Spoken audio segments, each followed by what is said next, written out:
So the title is Where Leadership Meets Process, Technology, and People.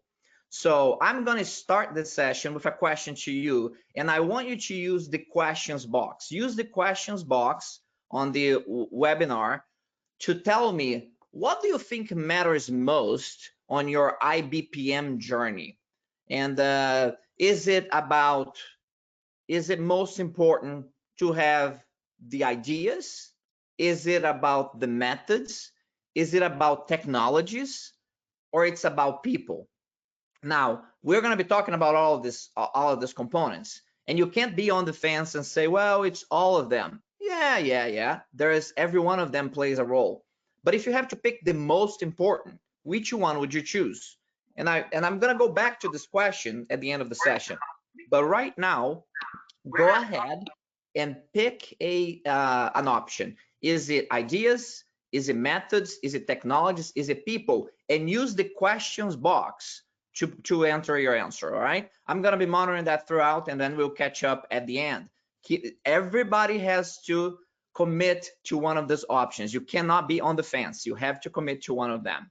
Very well. So I'm going to start with this quote from F. Scott Fitzgerald, because what you're going to see is that the topics that I'm going to talk about for great implementation of IBPM, they are going to be quite challenging. They're going to be, sometimes they're going to sound like they're contradictory, because I'm going to start talking about the importance of certain things related to discipline and other things related to purpose and aspiration. I'm going to talk about concepts that are very seem antagonistic on the surface, but in reality, it's by mastering that complexity and those forces pulling in different directions that you achieve greatness. And the experience that I'm going to highlight for you are not based on my personal view on these issues. These are based because I am not a visionary leader who has the ability to predict the future. The way that I operate is that I work with some incredibly bright, accomplished people across many organizations. And what they do is that they don't predict the future. They experiment a lot. They basically see what works and what doesn't work. And when they find something that works, they try to understand why it works. And once they understand why it works, they scale that. So they're not real visionaries as much as they think ahead and they look ahead. It's more about their ability to experiment quickly and scale fast. And in dealing with that, they deal with a lot of contradictions. And one of the greatest contradictions is this contradiction between excellence and innovation. Because a lot of IBPM is about excellence, is about setting performance standards and meeting, exceeding those performance standards. But that's not enough. You must also innovate. And can IBPM be used as a platform for innovation? Because if you're in the business of just excellence, you're squeezing efficiencies out of horses. But we all know that we can't dominate an industry and we can't design cars by squeezing efficiencies out of horses. So how do we use this tension that exists between excellence and innovation to really scale IBPM in our organizations? Now, although there are over 100 organizations that I can talk about in terms of the insights and practical lessons that we have learned, I'm going to focus on my own experiences here as a leader of excellence and innovation for these 5 organizations. I started my career at Sony as a design engineer, and then I migrated into a startup, and later on as an innovation leader for Nestle. And lastly, spent the last nearly 15 years in the infrastructure, energy, oil and gas, and very complex industries. So and those are tough environments for IBPM. And I want to bring some of those lessons to our talk today. And starting with on the definition of what IBPM is. So as you think about intelligent BPM, a lot of us will run and start thinking about technology. And we'll discuss that a little bit more. But I would like you to consider this definition of intelligent BPM. Technology is part of it, but it's not the driver. Intelligent BPM is the intelligent blend of stewardship with the wisdom of the organization and proven methods to identify, prioritize, and implement significant value creation, business process designs, improvements, and innovations. So the process owners, they play a critical role. We heard that on Jabel's presentation early on today, and in earlier presentations on day one. Process owners must intelligently design value creation processes to meet organizational and customer needs. Very well. So part of our talk today is going to be about fundamental things and some visionary things, if you will. So let's go back on fundamentals of IBPM. First of all, there is a level of maturity associated with the processes that you have in your organization. Now, you can have different hierarchy and different names for these steps, but I'm posing one model here that starts at a level where you have a process that's recognized, and success depends on individual effort and knowledge, to another level where now it's identified and there's some limited process documentation in place. And then there's a level that's defined and you fully document the process and the intent of the process is understood. And then it moves on to be managed when it's now integrated with metrics, and then to the highest level, which is optimized, where you have everything that in the previous steps, but also you're continuously improving and innovating on the way that that process is done. Now, there's a question to be posed here, and which is, what level should your organizational processes be at? And then we talk with people who are sometimes very quality minded. They jump into this one and say, oh, they should be optimized. And that is not the right answer. Your processes, even the key business processes that you have, may or may not need to be at the optimized level.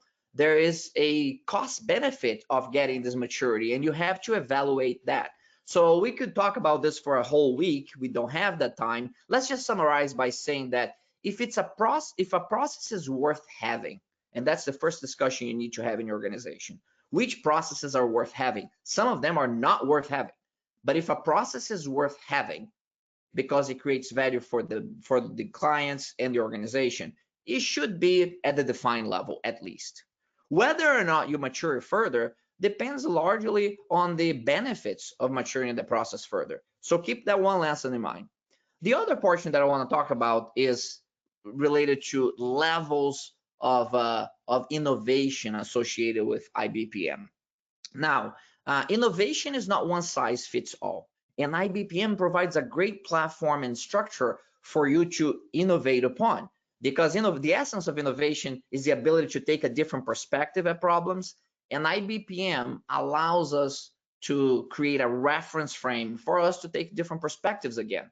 Now, on the way that you innovate, there is not just one way. The numbers that you see here, they represent about 3,000 cross-industry organizations who are considered to be innovative, and you open the curtain, you go behind the scenes and what the media is portraying about those organizations, and you learn what's really going on with innovation in those organizations. And what you find is that this golden ratio of innovation emerges, which is about 70% of the innovations that they do, they're at the core of their business. They're in the performance engine of their business. It's day-to-day stuff. It's fixing problems, improving. Some of it's incremental, but some of it is at the core and also can be breakthrough. It's about 70% of the overall effort. There's about 20%, there are adjacencies to that core. These are extensions of the core. These ideas that grow the business somehow. They can be extensions of technology. They can be extensions of client segments. They can be extensions of geography. They can be adjacent strategies. But they typically represent about 20% of the total. And then you have the 10% disruptive or transformational. And of course, this will vary from industry to industry across 3,000 organizations. That's roughly what you get. Depending on your industry, could be higher or lower. But that disruptive piece gets about 100% of the media attention. And we started judging our innovation efforts based on that, and certainly judging the evolution of our IBPM when it comes to innovation based on that. And that's the wrong measuring stick to use, because disruptive innovation is often confused with technology, but it's not. Disruptive innovation at its core is about disrupting a business model. Technology is just an enabler for doing that.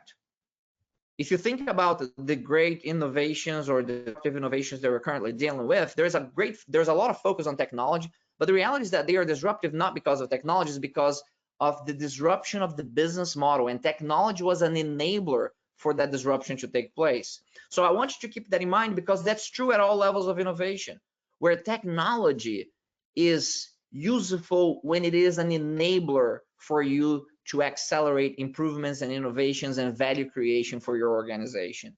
So I will talk a little bit more about technology in the context of IBPM, but I wanted to have you to have that concept early on. Now let's go deeper. Let's go into the pillars of success for IBPM value creation. So it's not about having it, it's about deriving the most value from it. And when you look at the organizations that not only have IBPM in place, but they are deriving great value, the clients and customers are deriving great value from it, and the organization itself is benefiting from it, what does it look like?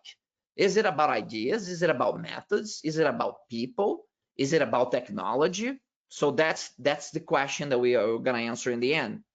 And surprisingly, what you're going to find out, and I'm going to share with you, it's none of those things. It's combinations and aspect of those things.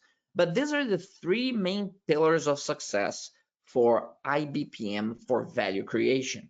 So the first level is governance, is having defined roles and a structure for IBPM that creates value. So some of these roles were discussed before, and I'm going to go in a little bit deeper with them in this session.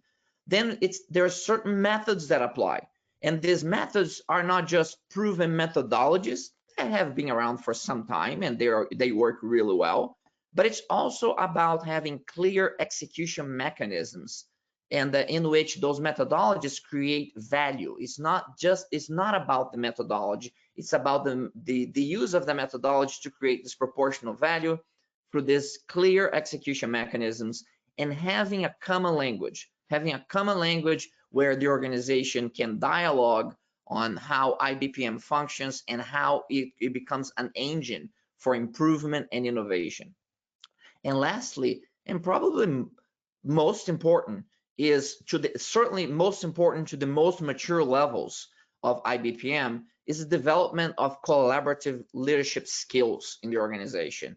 And these are skills that are not very well taught in academia, and these are skills that you kind of learn haphazardly in the workplace often, but there is an entire approach, there's an entire body of knowledge, and there's an entire practice behind collaborative leadership skills, focus on innovation and value creation. And having that is a key differentiator for the organizations at the highest levels of maturity. So let me show you what those organizations typically go through when it comes to governance, maturity levels, and collaborative leadership. So first, governance. We have heard this already. IBPM starts with great process ownership.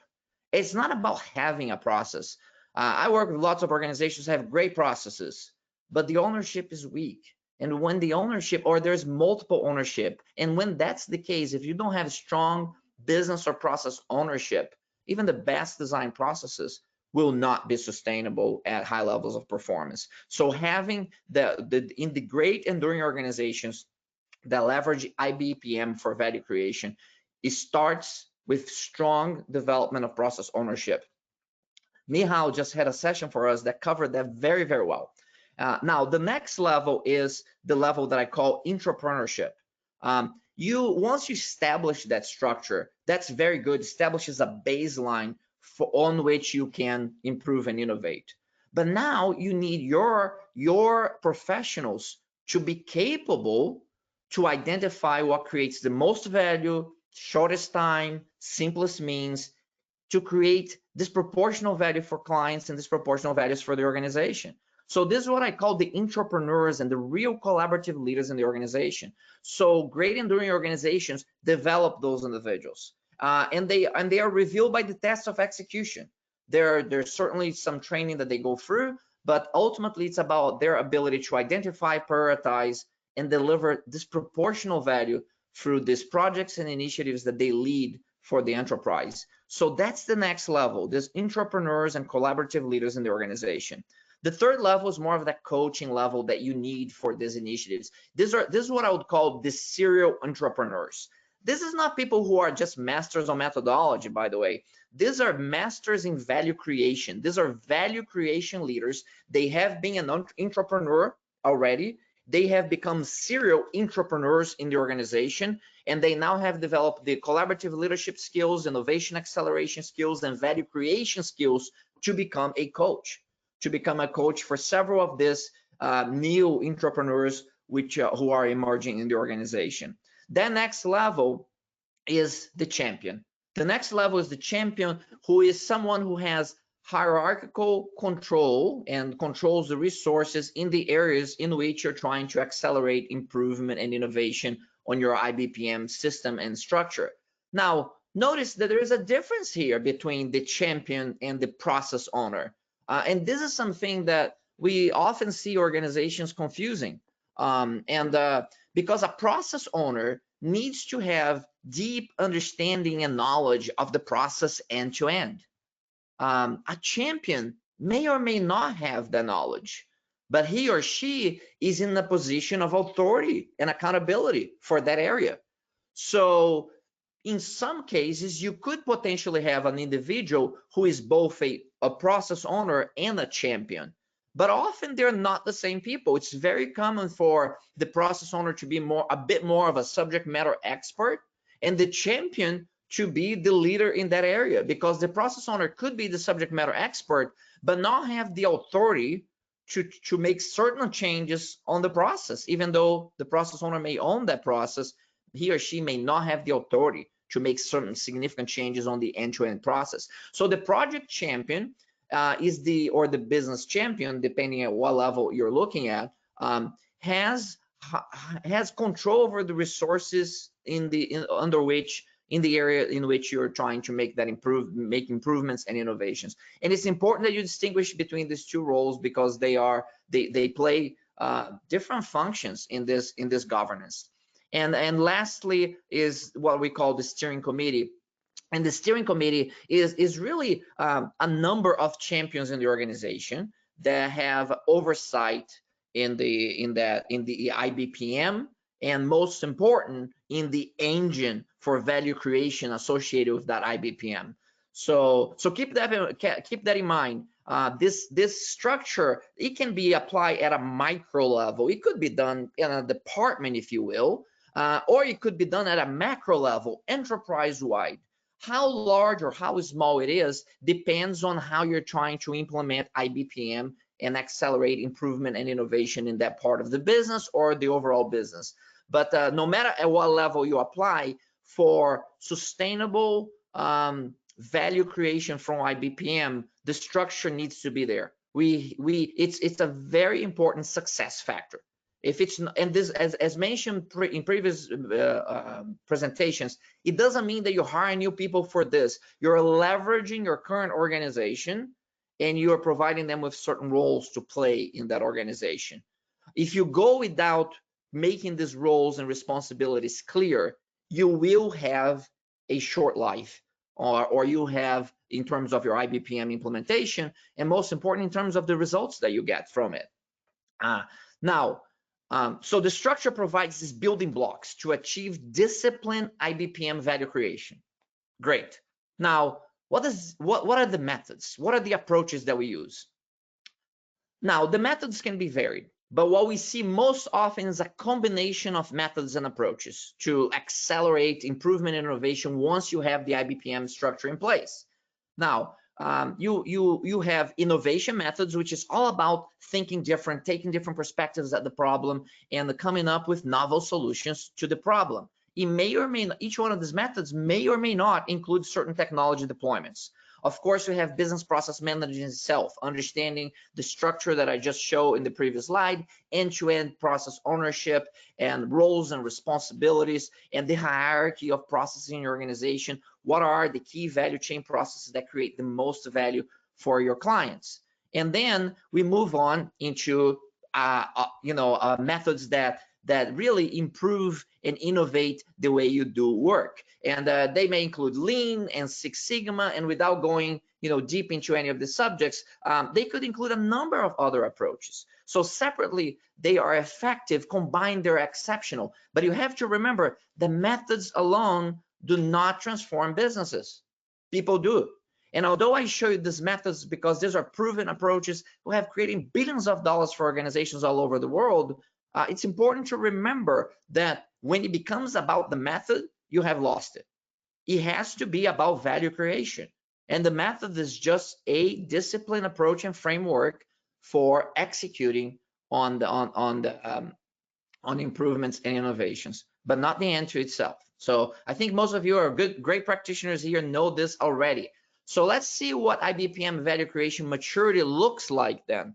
And I show you in this kind of summary on a staircase type of approach here. And basically it's what's built on and what's characterized by. So at the very initial level, when you look at these organizations, this IBPM is and innovation acceleration as a result of IBPM is really based on individual brilliance.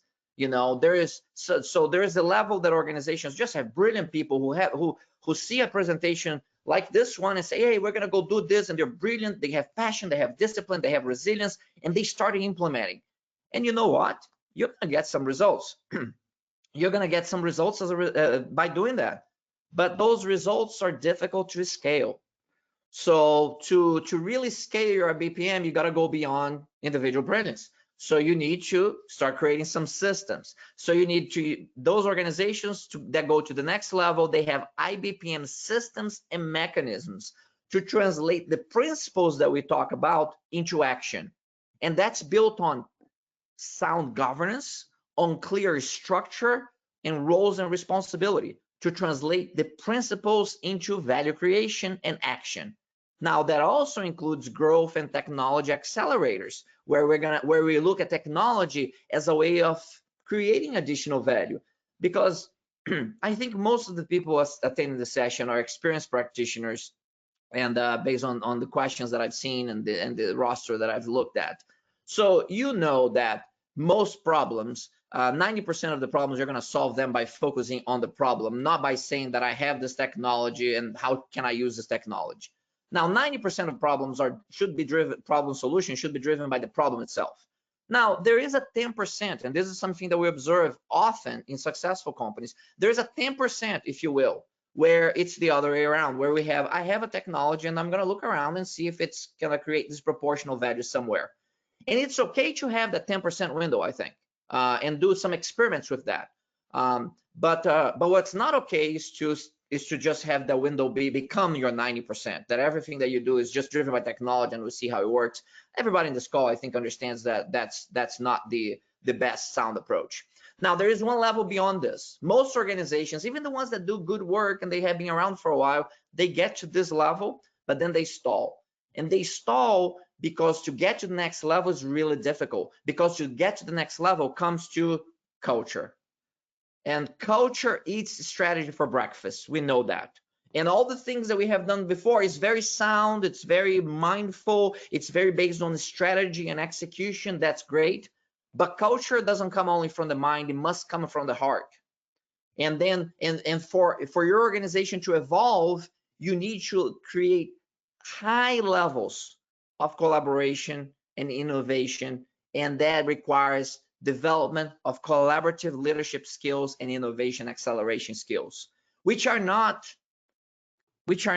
intuitive.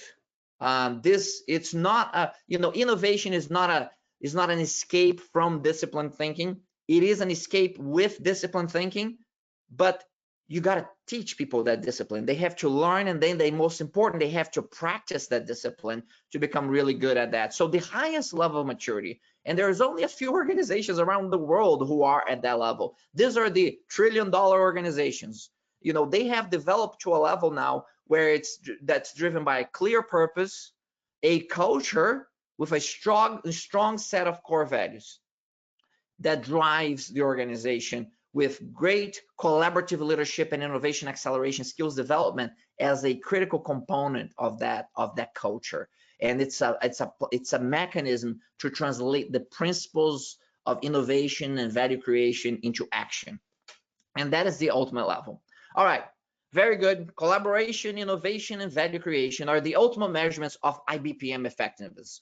Wonderful. Now let's get a little bit more practical. So what I want to do is to show you a case study. And I want to show you a case study in a very tough environment, in an organization that could care less about process. Process is like this process, and this process people are getting on the way of me getting the work done. So let's talk a little bit about that. I want to show you some real tough environment where people's like, I think process people are like a waste of time. They're just like bureaucrats, you know, with uniforms. They're not going to help me. So how do you penetrate some place that like that? And a lot of your organizations may look at you like that. Oh, I'm a process expert. It's like, ooh, stay away from him. All right. So let's take a look at it. So this is the road to IBPM value creation in kind of a tough environment. So this was a project-driven organization, not a process-driven organization.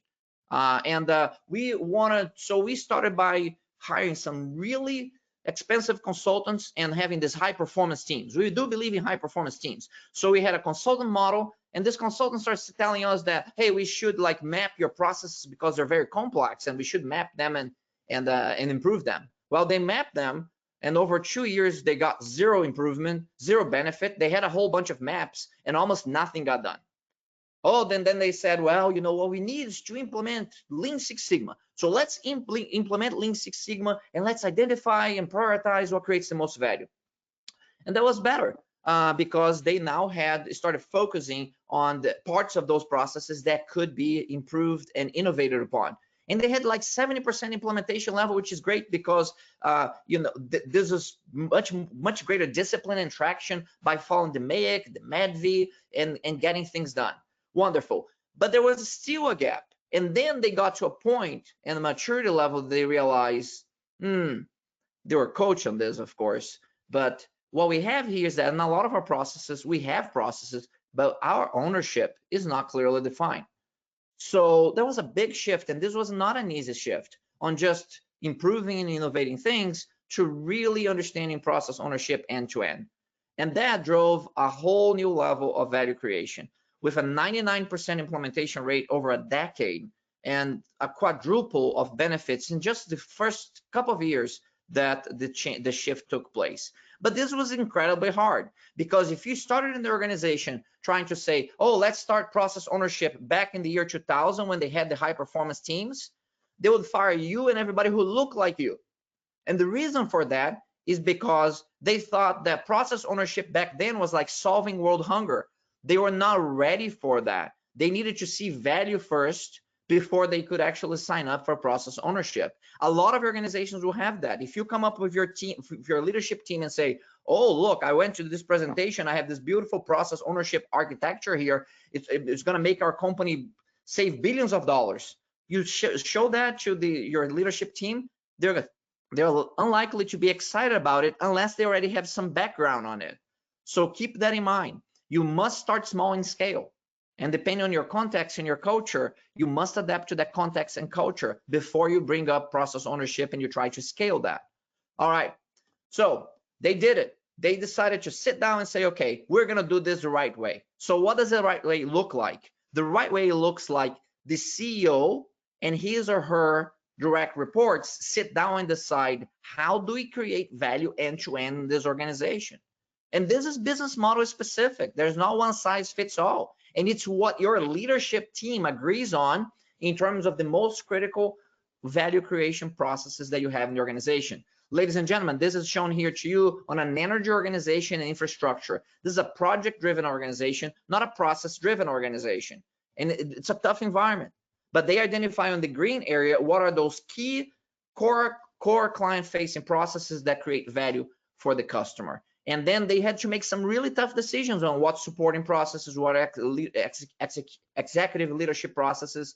And then by focusing on those key client-facing value creation processes, they were able to start making a significant shift. Now, at a high level, this is what you see. At the detail level, there are hundreds, if not of thousands of sub-processes underneath those high-level end-to-end processes. So, very good. Why do they resist? Because they had projects, not processes.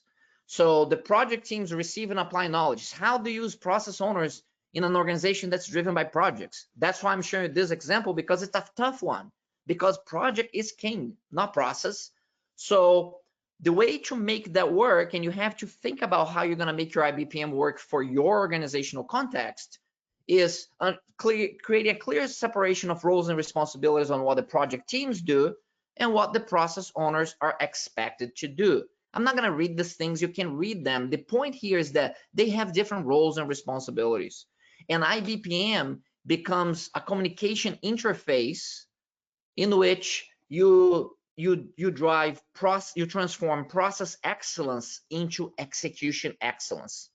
Listen, if you work for a bank and all that you're doing is automating kind of like, repetitive processes that just require IT automation, that's easy. That's easy stuff. But when you're in an environment where people saying that, process improvement and innovation is really not that critical here because we're very unique, we have project-driven approaches. Or like some questions came up before that, oh, I have a low volume manufacturing, high customization type of thing going on. So you learn a lot on the edges of the distribution, on those real tough challenges. And this is a tough challenge. And that's why I'm sharing that with you. So with that, I want to wrap up. I want to go through quickly here. Innovation for simplification is what you want to keep in mind. And what I mean by that is that when you work with organizations that you all work with, they're incredibly complex. And they hire very smart people to solve complex problems. And what do those people do? They wrap up complex solutions around those complex problems. Why do they do that? Because they are capable intellectually of doing that. You do not want to do that in your organization. You have to remember that perfection is only attained when there's nothing left to take out. So this comes from Lean, but it also precedes Lean. This is just great design practices that from great designers have been with us for centuries. So IBPM designs, when you create them, keep innovation for simplification in mind. They must eliminate, then reduce, and then only automate. And I'm going to give you a very practical example to show you how this works. So how do we blend elimination, reduction, and automation, which is this innovation for simplification approach to get things done? So this is valve control stations.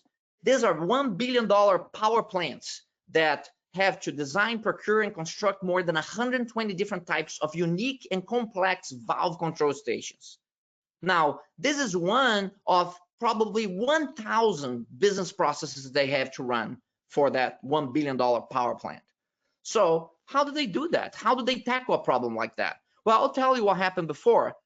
Not to say anything bad about IT, but IT was leading a project for 18 months on trying to automate the design of those valve control stations. But it was a nightmare because they had multiple process owners. They had multiple designs. The people didn't agree on what they wanted. So there was 18 months into the automation and it still wasn't ready and it wasn't even close to ready. So if you change your mindset into eliminate, reduce, and automate, let's not automate that. Let's understand what it is first. And then we understood that there is high complexity on the design of a valve control station. There are levels of disagreements. There were 120 different designs per project on these valve stations. And I don't want you to understand this flow. What I want you to understand is that it requires real collaborative leadership to bring these people together and have them agree on what should be our approach to valve control station design. And that is a hard portion. That's the collaborative leadership portion that's so critical.